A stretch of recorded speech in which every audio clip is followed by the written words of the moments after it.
il est inspirant dans le sens où il est pluriel, il est plein de perspectives.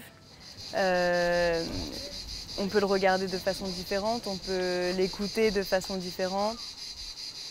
J'ai l'impression qu'il est traversé par plusieurs époques aussi, ce qui le rend intemporel et qui est cette place de l'organique dedans, qui est autant de nature, de roches, de minéraux.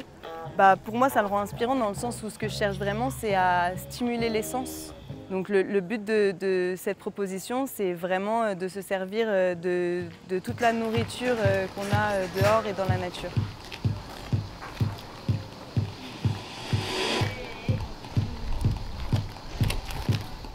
En arrivant au Rabot, évidemment, ce qui m'a tout de suite marqué, c'est ce rapport quelque part d'isolement, d'une sorte de cité comme ça qui serait coupée de la ville. Et puis, après cette première appréhension, tout de suite ce côté la campagne à la ville, une sorte de petit paradis. Et puis cet aspect très fort de l'ordre de la communauté, de solidarité entre les étudiants et étudiantes qui se serrent les coudes parce que la distance et la verticalité des pentes fait que finalement il est essentiel pour pouvoir bien vivre au Rabot de ne pas vivre seul, de vivre avec les autres.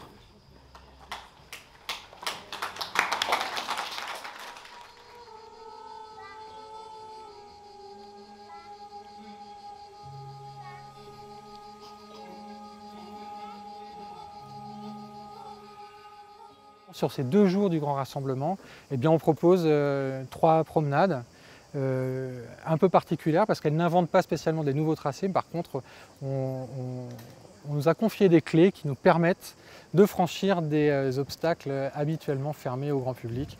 Ce qui m'a marqué sur ce site, c'est sa grande richesse. C'est un site qu'on connaît que très superficiellement quand on ne s'y intéresse pas.